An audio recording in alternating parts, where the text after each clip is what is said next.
Okay, Bismillahirrahmanirrahim. Assalamualaikum warahmatullahi wabarakatuh. Spirit morning, my lovely student. How are you today? Okay, as in the previous meeting, before we start the discussion, I will tell you a very simple story, and which, of course, I hope can be a knowledge and benefit for you later when you graduate from Dharma Anlas University. Today the story is about how to hunt in the North Pole. So the topic is about how to hunt in the North Pole. Regarding to this story, I hope in the future, of course, you can understand the context of the text and at least the essence behind this story. Only a critical student will come to the conclusion of this story. Now we come to the story. Yeah? So please listen carefully. Prepare everything you wanted to prepare, like a pen or paper, to read down every single thing that you possibly needed later. You know, it is a very interesting to know how to hunt in the North Pole, because it is not same as Indonesia, where the territory is very easy and not as dangerous as in the North Pole. Yeah. So the main question is, how do people hunt in the North Pole? Because they cannot use arrow and spear, they cannot use bow and spear, because both of them need acceleration. For example, they need to square off, to make a square off before throwing the spear, and need to cook the arrow before firing it. Well, the problem is when we are at the North Pole, we usually wear a very thick jacket to fight the cold, which means our speed will certainly be a problem, and the arrow acceleration will also not be so accurate. You see? That if we use gun, for example, or firearms, this makes things even more complicated. Because of what? Because the sound produced by this weapon is very strong and probably can affect the environment around us. At least the most likely danger is an avalanche. This avalanche can occur very quickly and deadly in the North Pole. So that's the main reason we cannot use gun also.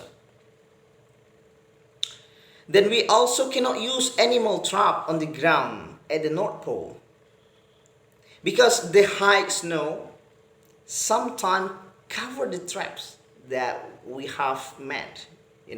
When we made it, it covered by the high snow. The worst thing is that these polar beasts are able to balance themselves on the snow, and the worst possibility is that we or other hunters become a victim. You might kill yourself or others. So it is not a good solution but to use a trap animal. Well, that's about how to hunt. It is impossible to use all of that skin. Yeah. Well, what is the unique about the animal? Usually the animal that we hunt in the North Pole is not a normal animal, but a dangerous hunting animal, such as wolf and polar bear.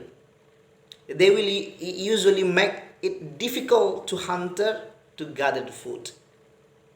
So they need to erase it first, especially wolf. Why wolf? Because wolf are cunning and vicious and usually live in groups, in a lot of groups. Well, back to the original question. Then how do they hunt in the North Pole? Okay, after we know everything that I just explained it, back to the original question. How do they hunt in the North Pole? Usually, people in the North Pole hunt with a knife, yeah, that has a double-edged, two-sword like a sword. See, this knife usually be stained with blood. Uh, Usually the blood of previous animals such as deer or rabbit, or sometimes even they scratching the knife into their hand. Then this knife is plucked into the ground. Well, it is interesting to know that our land in Indonesia and the land of the North Pole is certainly very different. In Indonesia, if we stuck the handle of the knife to the ground, it will very easily falling down. But the soil, I mean the ground at the North Pole, it's a very attractive. A little digging, and then pouring a little water can make it firmly planted. And this is what most hunters in the North Pole do. They digging, the ground after they pulling off any snow, yeah, and then they put the knife, yeah, and then pouring with a little water, and then it make it very strong, you know. Then what's next? After all this preparation, the knife stuck in the heel and dripping with blood, and they just leave it and watch it from a certain distance. And then, of course, naturally, a wolf or a polar bear will begin to approach the knife. They will come to the knife because the smell of blood. And what happened next? They lick it, the knife, over and over and over. They're licking it until their tongue is, bleed.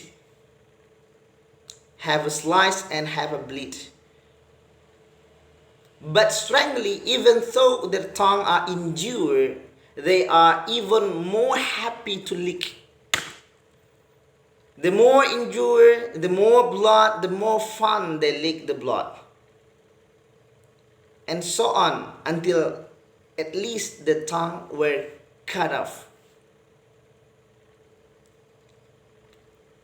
And the blood drained from them, and they were lying dead. That's what happened. Now, if I ask you, what is the connection between this story and the condition of Indonesia today? What is your answer? The thing you have to remember is that wolf and the bear are not wrong because they certainly hunt for their life. And this trait is used by the hunter to exterminate them. Yeah. So the hunter make it happen. And the hunter now, what is the best solution to finish off all of these wolf and bear? Okay, now the story is the end. That's the other story is about how to hunt in the North Pole. Now please give your conclusion about the story. And as usual, I want you to collect it in the model in the time that I have limit. Finally, thank you very much for your attention, and don't forget to like and subscribe, and see you again in the meeting in our Google Meet. Wassalamualaikum warahmatullahi wabarakatuh.